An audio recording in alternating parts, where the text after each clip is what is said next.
Hari ini kita akan melanjutkan pembahasan terkait belajar dan pembelajaran. Nah, di pertemuan sebelumnya kalian tentu sudah membahas dan sudah paham ya tentang apa itu belajar, apa itu pembelajaran, dan di pertemuan hari ini kita akan melanjutkan diskusi terkait prinsip belajar, ciri-ciri belajar, dan jenis belajar. Oke. Nah, karena kalian sudah mendiskusikan tentang apa itu belajar, saya mau mendengar salah satu atau beberapa, minimal 2 atau 3 orang untuk mengemukakan pemahamannya tentang konsep belajar. Apa itu belajar? Saya memberikan waktu 2 menit untuk semua menuliskan di chat room tentang pemahaman kalian terkait definisi belajar. Nah, setelah waktunya sudah cukup 2 menit, silahkan di-share di chat room jawabannya.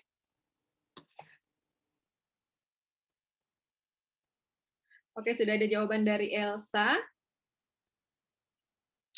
Belajar adalah suatu proses atau upaya yang dilakukan setiap individu untuk mendapatkan perubahan tingkah laku, baik dalam bentuk pengetahuan, keterampilan, sikap positif sebagai suatu pengalaman dari berbagai materi yang dipelajari. Oke, jawaban yang bagus dari Elsa.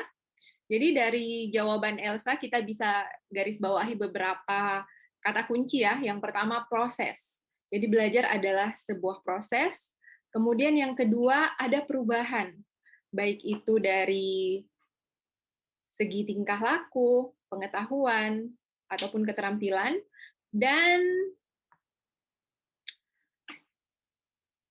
positif. Nah, itu adalah kata kunci dari Elsa.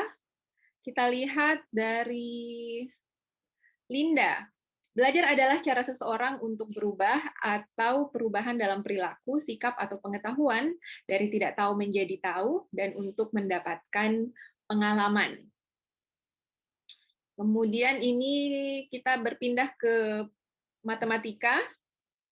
Dari matematika ada Tiffany. Menurut saya, belajar merupakan sebuah proses ketidaktahuan menjadi tahu dalam sebuah tindakan dan pengetahuan. Belajar juga dapat mempengaruhi sebuah pola pikir dan tingkah laku. Oke, kemudian kita berpindah ke PBSI. Belajar adalah proses di mana tingkah laku ditimbulkan atau diubah melalui latihan atau pengalaman. Lalu ke prodi PPKN ada Yohana. Belajar adalah suatu proses perubahan perilaku pada manusia sebagai hasil pengalaman atau latihan. Oke. Nah, jadi dari jawaban yang masuk, kalian sudah mengemukakan kata kunci dari definisi belajar. Nah,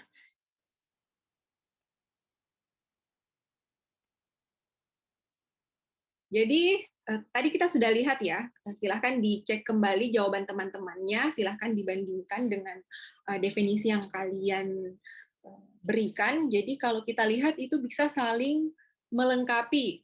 Jadi bisa saling melengkapi, dan kalau kita melihat definisi-definisi yang dikemukakan oleh para ilmuwan, definisi belajar juga tidak seragam ya, tetapi kalau kita melihat definisi-definisi yang dikemukakan oleh para ilmuwan itu saling melengkapi satu sama lain. Nah, kita lihat di sini saya menampilkan ada 2 definisi dari Bell-Glender dan dari Gagne. Yang pertama, belajar adalah proses yang dilakukan oleh manusia untuk mendapatkan aneka ragam kemampuan, keterampilan, dan sikap. Jadi, Bell-Glender ini melihat belajar sebagai sebuah proses, dan yang digarisbawahi pada definisi ini adalah hasil dari belajar itu. Jadi, ketika seseorang sudah mengalami proses belajar, ada hasilnya. Dan hasilnya itu bukan hanya sekedar pengetahuan saja, jadi bukan hanya dari sudut pandang kognitif saja, tetapi juga afektif dan psikomotorik. Nah, kemudian kita lihat dari Gagne. Definisi dari Gagne bahwa belajar merupakan perubahan kemampuan yang bertahan lama dan bukan berasal dari proses pertumbuhan. Nah, jadi definisi dari Gagne ini menggarisbawahi terkait hasil dari belajar itu sifatnya relatif permanen. Jadi tidak merupakan hasil yang bisa hilang begitu saja. Contohnya ya, misalnya kita lihat ada seorang atlet. Misalnya atlet lari. Atlet lari tentu mempunyai kemampuan berlari yang berbeda-beda. Ada yang bisa larinya cepat dalam jarak yang jauh, ada juga yang tidak cepat dan tidak jauh. Nah, ketika atlet ini bisa mencapai jarak yang jauh dalam tempo yang cepat karena meminum obat, misalnya ada obat tertentu yang diminum, ini umumnya dilarang di pertandingan-pertandingan, termasuk pelanggaran. Nah, kalau misalnya ada atlet yang melakukan itu, meminum obat sehingga bisa mencapai jarak yang jauh, nah, pencapaiannya itu tidak bisa kita kategorikan sebagai hasil belajar. Kenapa? Karena ketika atlet ini tidak dalam pengaruh obat, maka dia tidak akan mungkin bisa mencapai jarak yang sama. Dalam artian, kemampuannya itu akan hilang. Nah, seperti itu. Berbeda kalau misalnya atlet ini bisa mencapai jarak tersebut karena latihan. Kalau memang dia setiap hari latihan, kemudian bisa mencapai jarak tersebut dalam tempo yang cepat, itu adalah hasil dari belajar dan tentu tidak akan hilang. Bersifat relatif permanen dan tidak bersifat sementara. Jadi ini konteks yang sama dengan proses-proses belajar yang lain ya. Ini yang dimaksud oleh definisi dari Gagne. Jadi pencapaian yang diperoleh dari hasil belajar itu sifatnya relatif permanen.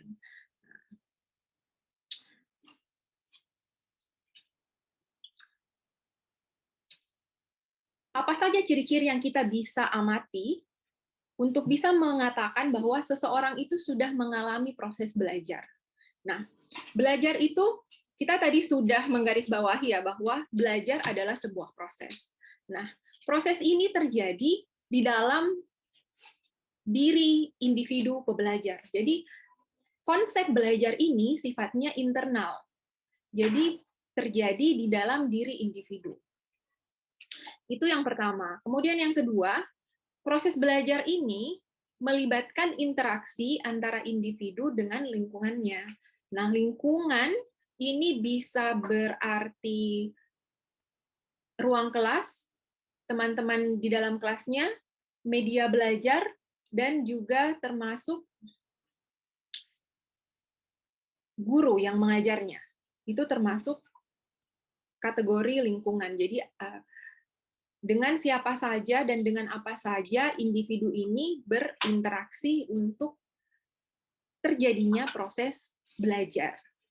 Kemudian yang kedua, bukan yang kedua ya, selanjutnya berkat interaksi tersebut, berkat interaksi antara individu pembelajar dengan lingkungannya, terjadi perubahan yang bersifat relatif permanen. Dan perubahan tersebut harus bersifat positif. Jadi kalau misalnya perubahannya negatif, itu tidak bisa dikategorikan sebagai belajar. Jadi konteks belajar itu kita memperoleh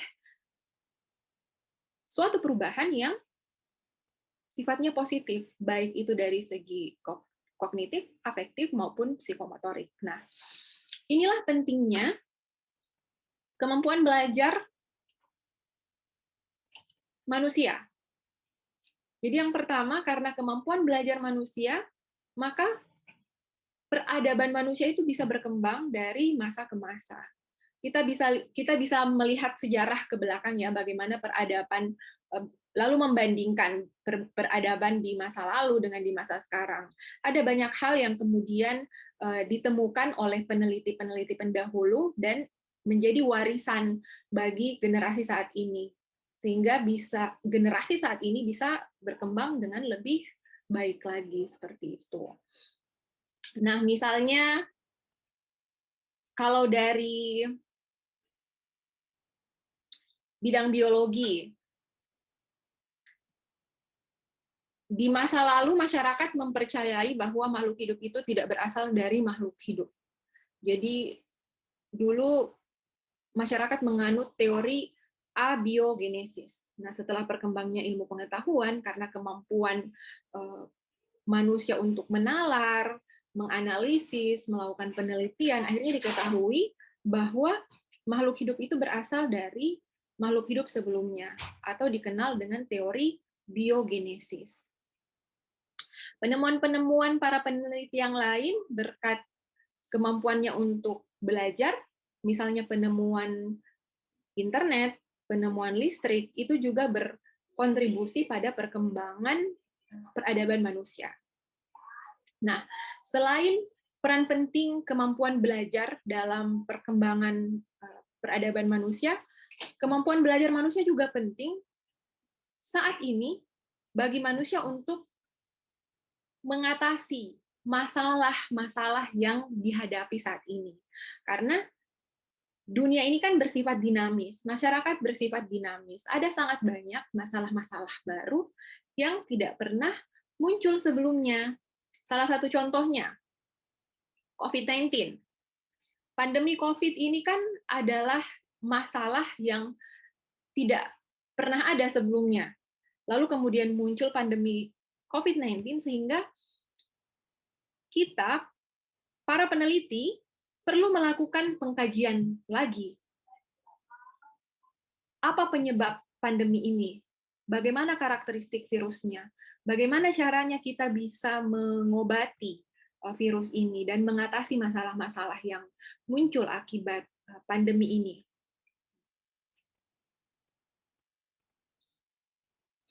Oke, sekarang kita lanjut ke topik selanjutnya, ciri-ciri belajar. Jadi,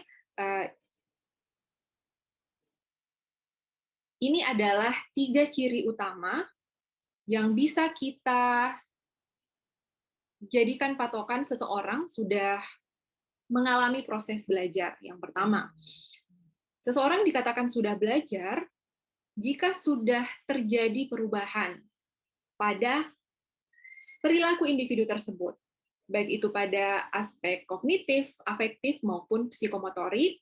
Lalu perubahan tersebut terjadi karena adanya interaksi antara individu dengan lingkungannya, serta perubahan yang terjadi ini merupakan perubahan positif yang bersifat relatif permanen.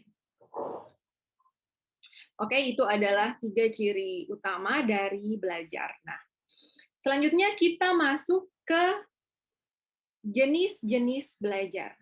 Jadi ini ada 8 jenis belajar menurut Gagne, dan 8 jenis belajar ini merupakan hierarki.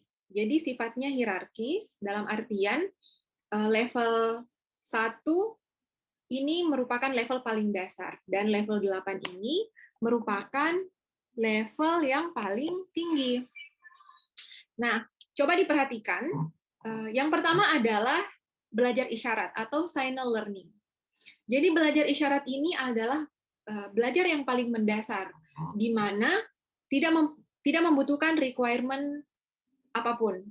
Karena ini adalah yang paling dasar ya. Jadi belajar isyarat atau signal learning ini adalah ketika kita mempelajari sinyal-sinyal yang terjadi di lingkungan, dan berdasarkan sinyal-sinyal tersebut, kita melakukan atau tidak melakukan sesuatu. Contoh sederhananya, ketika kita berada di jalan raya, lalu lampu merah menyala, maka apa yang terjadi? Kita berhenti ya. Kemudian ketika lampu hijau menyala, berarti kita melanjutkan perjalanan.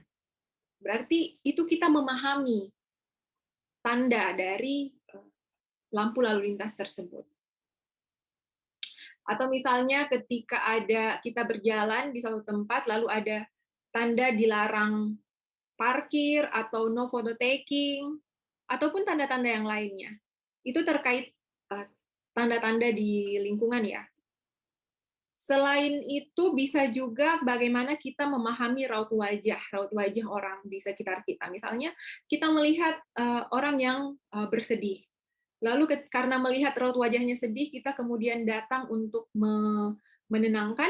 Nah, itu juga termasuk belajar isyarat. Kita memahami sinyal-sinyal yang ada di lingkungan kita, lalu berdasarkan sinyal tersebut, kita memutuskan untuk melakukan atau tidak melakukan sesuatu. Lalu kemudian yang kedua, tipe belajar kedua adalah belajar stimulus respon atau stimulus response learning. Nah, stimulus respon ini artinya ketika ada stimulus tertentu, kita memberikan respon yang sesuai. Kita melakukan tindakan yang sesuai dengan stimulus yang ada. Misalnya ketika ada yang memanggil nama Anda, misalnya dipanggil gurunya, Juwita, lalu Juwita menjawab, hadir Bu. Berarti itu adalah respon yang sesuai ya. Tentu saja dengan memperhatikan aturan-aturan yang ada. Itu stimulus respon. Kemudian yang ketiga, belajar rangkaian atau chaining learning. Nah, sesuai dengan namanya, chaining. Chaining ini chain, dari kata chain atau rantai, artinya sudah ada beberapa tahapan.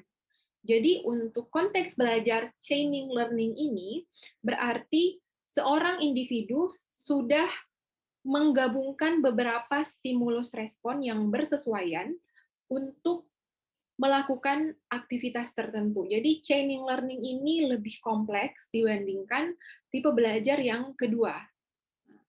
Kenapa lebih kompleks? Karena ada beberapa tahapan yang bersesuaian yang harus dilakukan untuk bisa menyelesaikan suatu tugas atau untuk bisa mempelajari sesuatu hal seperti itu. Contoh sederhananya, misalnya ada seseorang yang pulang dari kantor ya, pulang dari kantor apa yang harus dilakukan? Sepulang dari kantor atau sepulang dari sekolah berarti mengganti pakaian dulu, kemudian makan, lalu istirahat. Itu adalah suatu rangkaian. Atau misalnya untuk memasak nasi. Untuk bisa memasak nasi, langkah-langkah apa saja yang perlu dilakukan? Ada beberapa langkah yang perlu dilakukan, dan itu saling berhubungan satu sama lain. Nah, itulah yang konteks chaining learning. Kemudian yang keempat adalah belajar asosiasi verbal. Nah, belajar asosiasi verbal ini misalnya ada seorang anak yang melihat gambar bola. Lalu dia bisa dengan tepat menyebutkan ini adalah bola atau ini bola saya. Berarti anak ini sudah bisa dengan tepat mengasosiasikan gambar bola dengan bola seperti itu. Jadi sudah tepat ya. Tapi kalau misalnya dia melihat gambar bola terus diperlihatkan oleh orang tuanya ya, lalu anak ini bilang ini adalah kucing. Nah, itu salah ya, berarti anak ini belum belajar.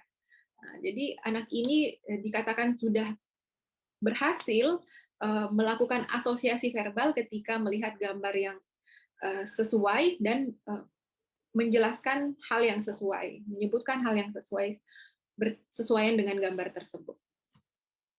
Kemudian yang kelima, belajar membedakan atau discrimination learning. Nah, discrimination learning ini ketika seorang individu sudah bisa membedakan dua hal. Misalnya, warna.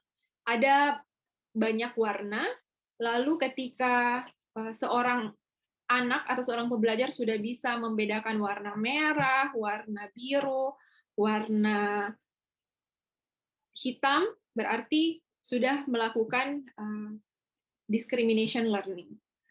Kemudian yang keenam, belajar konsep. Nah, belajar konsep ini adalah proses kognitif ya. Jadi dalam bidang ilmu, dalam banyak bidang ilmu, ada konsep-konsep tertentu yang harus kita pahami sehingga kita bisa berkomunikasi dengan baik dalam bidang ilmu tersebut. Saya ambil contoh dalam bidang biologi. Ada konsep gen, ada konsep DNA, ada konsep spesies. Jadi untuk bisa memecahkan masalah, untuk bisa mempelajari bidang biologi, khususnya bidang genetika, harus paham konsep gen itu apa, konsep DNA itu apa, konsep spesies itu apa. Nah, jadi pemahaman manusia tentang konsep itu memudahkan manusia untuk berkomunikasi. Itu apa ya, fungsi dasar dari belajar konsep. Jadi misalnya kursi. Kursi itu konsep. Apa konsep yang kita miliki terkait kursi? Kursi itu adalah benda yang bisa digunakan untuk duduk, nah, misalnya. Sehingga ketika kita melihat suatu benda, misalnya ada jenis kursi yang punya kaki 4, atau ada kursi yang kakinya cuma 1, atau ada sofa, semua itu dimanfaatkan untuk duduk seperti itu. Jadi konsep kursi seperti apa? Itu adalah belajar konsep. Nah, jadi belajar konsep ini melibatkan struktur kognitif ya. Jadi mengamati lingkungan sekitar, lalu mengklasifikasikan hal-hal yang ada di lingkungan sekitar ke dalam struktur kognitif, sesuai dengan konsep-konsep yang kita pahami. Nah, kemudian yang ketujuh, belajar hukum atau rule learning. Jadi dalam proses pembelajaran tentu ada banyak hal yang ada banyak aturan-aturan yang harus kita pahami ya. Misalnya saja di contoh sederhana dalam melakukan penalaran induktif, aturannya seperti apa? Penalaran deduktif, aturannya seperti apa? Atau menyelesaikan masalah matematis dalam bidang matematika. Ada rumus-rumus tertentu yang harus diterapkan. Atau misalnya dalam bahasa Inggris. Di bahasa Inggris ada struktur bahasa, ada grammar ya, ada grammar yang harus dipatuhi untuk membuat kalimat yang baku. Begitu juga dalam bahasa Indonesia. Ada aturan-aturan membuat kalimat yang baku dan kalimat yang efektif. Ada aturannya. Begitu juga di bidang biologi misalnya. Ada aturan-aturan untuk menganalisis DNA atau melakukan PCR. Ada banyak hal. Untuk melakukan hal-hal teknis misalnya kita membutuhkan aturan-aturan. Itu adalah rule learning. Nah, kemudian yang kedelapan, belajar pemecahan masalah atau problem solving learning. Jadi seperti yang saya katakan tadi bahwa kedelapan jenis belajar ini sifatnya hierarkis. Jadi yang paling di atas ini adalah problem solving learning. Artinya untuk bisa melakukan pemecahan masalah sesuai dengan konteks yang ada yang sedang dihadapi, misalnya ada masalah tertentu, agar individu pembelajar ini bisa menyelesaikan masalah ini, maka tentu individu ini harus sudah paham bagaimana aturan-aturan yang ada, kemudian bagaimana konsep-konsep yang harus diterapkan, harus bisa membedakan antara konsep yang satu dengan konsep yang lain, harus bisa melakukan asosiasi verbal, harus mampu melakukan beberapa langkah yang saling bersesuaian untuk bisa menyelesaikan masalah tersebut. Oke, jadi bisa dipahami ya bahwa memang belajar pemecahan masalah ini adalah aktivitas belajar yang paling kompleks sehingga membutuhkan kemampuan-kemampuan belajar lainnya. seperti itu. Oke, ini adalah jenis-jenis belajar. Selanjutnya kita masuk ke prinsip belajar. Nah, prinsip belajar di sini ada 7, mulai dari perhatian dan motivasi, kemudian keaktifan, keterlibatan langsung, pengulangan, tantangan, umpan balik, dan perbedaan individual. Nah, sekarang saya akan memberikan waktu 3 menit untuk kalian boleh didiskusikan. Jadi saya akan bagi berdasarkan prodi saja ya, yang sama prodinya silahkan berdiskusi dengan teman seprodinya terkait ketujuh, atau mungkin terlalu banyak ya untuk 3 menit 7 konsep. Kita bagi untuk prodi IPA, prinsip pertama dan kedua, kemudian matematika, konsep ketiga, kemudian bahasa, konsep ke-4 dan 5, PPKN, konsep ke-6 dan 7. Oke, jadi silahkan diskusikan dengan teman seprodinya dalam waktu 3 menit, apa yang menurut kalian penting dari prinsip tersebut. Jadi perhatian dan motivasi. Kenapa perhatian dan motivasi penting? Kemudian keaktifan. Kenapa keaktifan penting? Kenapa peserta didik harus terlibat langsung? Kenapa perlu ada pengulangan? Bagaimana peran tantangan dalam proses belajar? Mengapa harus ada umpan balik dan penguatan? Dan bagaimana peranan perbedaan individu dalam proses belajar? Oke, jadi 3 menit dimulai dari sekarang.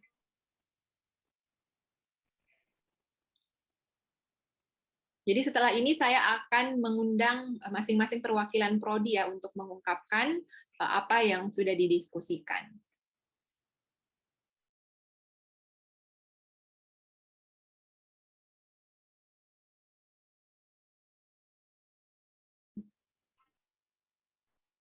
Oke, jadi waktunya sudah cukup ya. Ini sudah ada jawaban masuk dari Prodi Bahasa Indonesia. Dari prodi lain silahkan dimasukkan juga jawabannya ke chat room agar kita semua bisa lihat jawabannya. Nah, dari Prodi Bahasa Indonesia dalam prinsip pembelajaran. Jadi ini prinsip pembelajaran ya, maksud saya ralat tadi. Prinsip pembelajaran yang dibahas oleh Prodi Bahasa Indonesia yaitu pengulangan. Melalui pengulangan, siswa akan memiliki pemahaman yang baik dan mendalam. Oke, lalu tantangannya untuk membuat siswa bersemangat. Oke, langsung saja ya saya undang dari ini selanjutnya dari Prodi Matematika, boleh langsung dijelaskan. Novita, boleh di open mic, dijelaskan prinsip pembelajaran keterlibatan langsung. Oke, baik Bu. Jadi menurut kami prinsip keterlibatan langsung itu berhubungan dengan prinsip aktivitas di mana setiap individu harus terlibat secara langsung untuk mengalaminya. Dan setiap kegiatan belajar harus melibatkan diri setiap individu untuk terjun mengalami keterlibatan langsung. Dengan kata lain juga Ibu,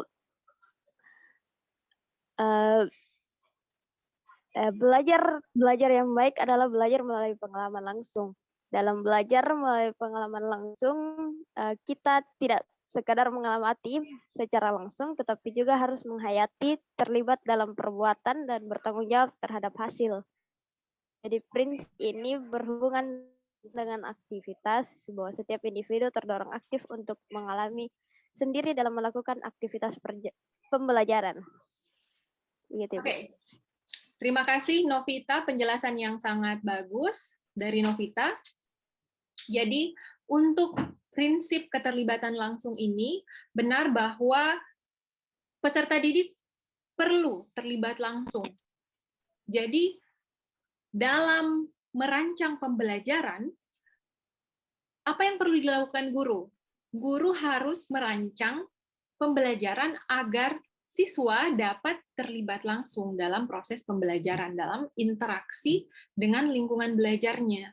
Karena sebagaimana yang sudah kita bahas sebelumnya, bahwa pembelajaran ini kan adalah sesuatu yang intentional, yang sistematis, yang dilakukan oleh guru untuk memfasilitasi proses belajar, untuk memfasilitasi terjadinya proses belajar pada peserta didik. Dan belajar itu bisa terjadi ketika peserta didik berinteraksi secara langsung dengan lingkungannya, seperti itu. Nah, selain itu dari Prodi Matematika ya. Selanjutnya kita melangkah ke Prodi IPA. Silahkan Juwita atau Linda. Silahkan open mic.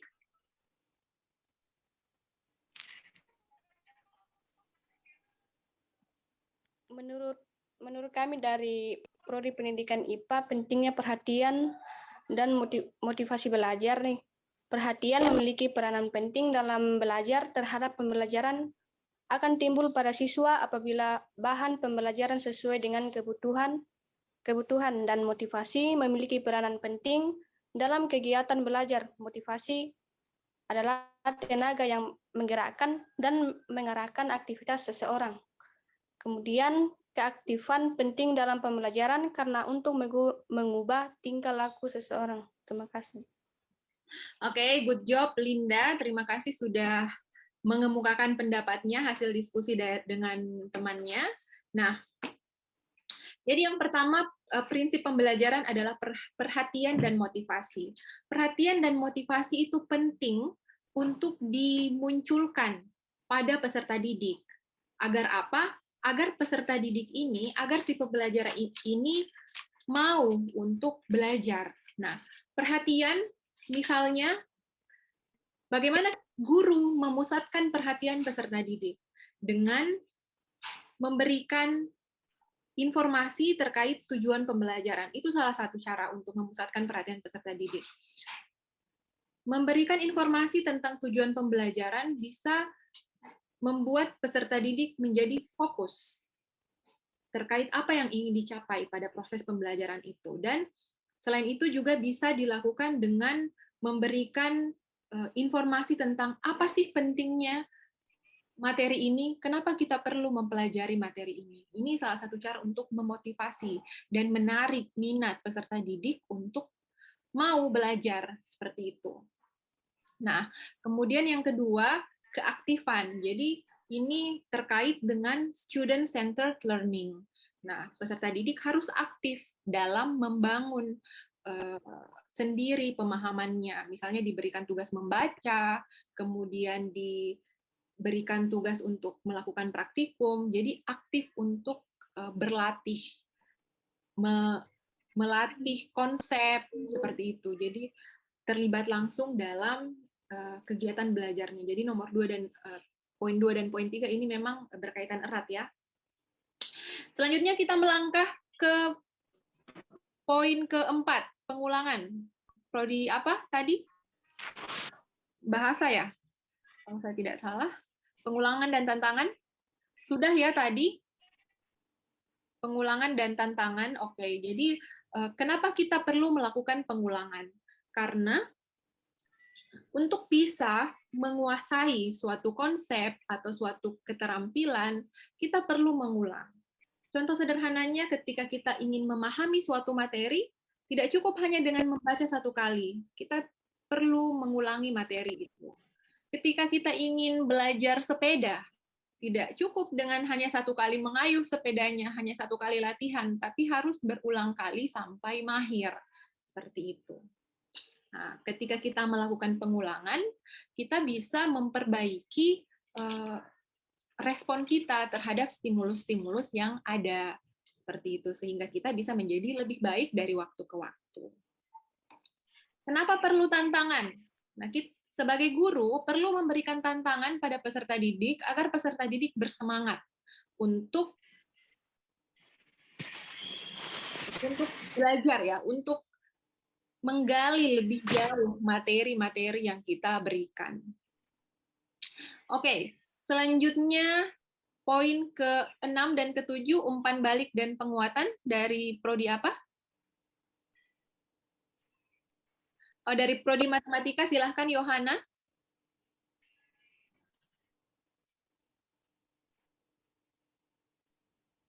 Prodi PPKN, Bu. Oh ya, sorry. Silahkan Yohana dari prodi PPKN.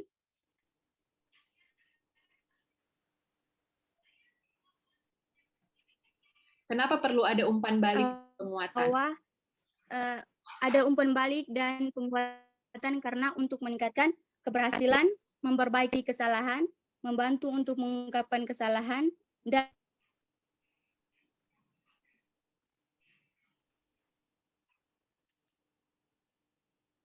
menjawab, Ibu.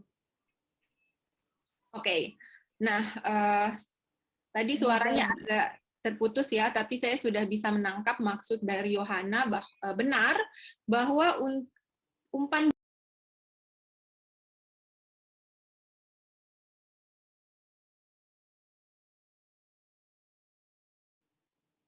Oke, kita lanjut. Maaf tadi agak terputus ya tadi jaringan saya. Jadi Oke, jadi kita kembali lagi ke konsep ke-6, umpan balik dan penguatan. Jadi dalam proses belajar, benar bahwa peserta didik itu perlu untuk diberikan umpan balik. Kenapa? Karena ketika peserta didik misalnya diminta untuk melakukan performance, misalnya berpidato, jika tidak diberikan umpan balik, peserta didik ini tidak tahu hal apa yang harus diperbaiki. Sehingga performance-nya itu bisa tidak mengalami peningkatan. Berbeda ketika kita memberikan umpan balik sebagai seorang guru, diberikan umpan balik berarti diberitahu poin-poin yang perlu ditingkatkan itu apa saja. Lalu poin-poin yang perlu dipertahankan itu apa saja. Nah, sehingga peserta didik ini tahu, oh saya sudah melakukan dengan baik di permulaan pidato saya, tapi ternyata artikulasi saya belum terlalu baik. Saya harus berlatih lagi untuk melakukan artikulasi dengan lebih baik. Itu salah satu contohnya. Itulah peranan guru dalam proses pembelajaran. Itulah bagaimana guru memfasilitasi dengan baik, dengan memberikan umpan balik. Nah, penguatan. Penguatan ini atau reinforcement artinya ketika peserta didik memberikan atau menunjukkan respon yang kita inginkan, respon positif yang kita inginkan, itu diberikan hadiah, misalnya. Nah, itu reinforcement positif ya. Jadi misalnya, jika berhasil melakukan pidato dengan sempurna, akan diberi hadiah. Nah, itu adalah salah satu bentuk penguatan, dan juga bisa memberikan motivasi. Jadi dengan adanya penguatan, peserta didik menjadi termotivasi untuk memberikan respon yang sama di kemudian hari. Respon yang sama artinya dengan menampilkan pidato yang baik, seperti itu di kesempatan-kesempatan selanjutnya.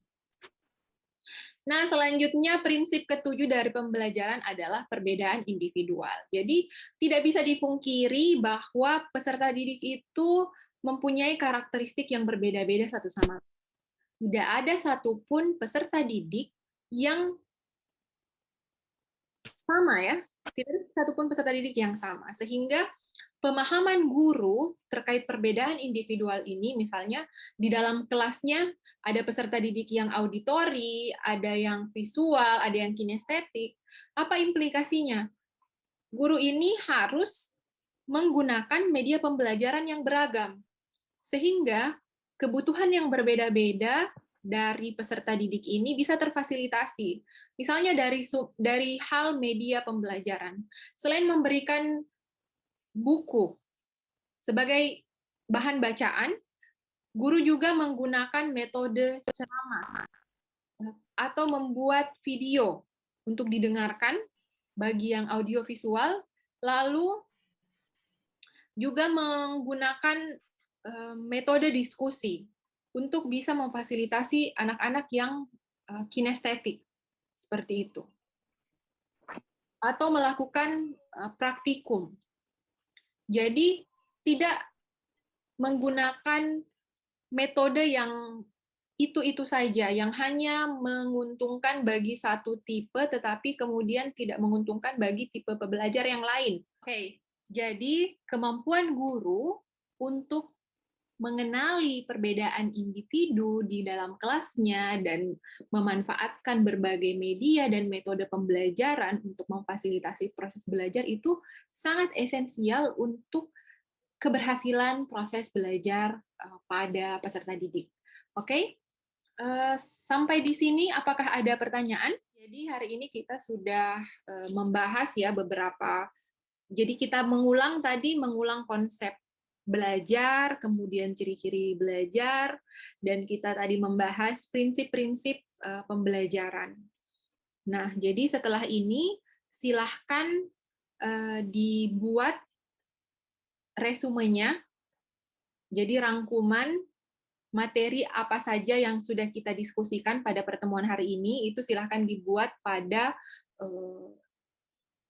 Word ya, jadi diketik, lalu dikumpulkan pada LMS, nanti untuk pengumpulannya saya informasikan. Dan selain itu akan ada kuis yang akan saya berikan melalui Google Classroom, dan untuk pembelajaran hari ini videonya juga akan saya share. Jadi akan saya share juga melalui Google Classroom, jadi kalian bisa mereview kembali apa yang sudah kita diskusikan. Oke, sampai di sini apakah ada pertanyaan?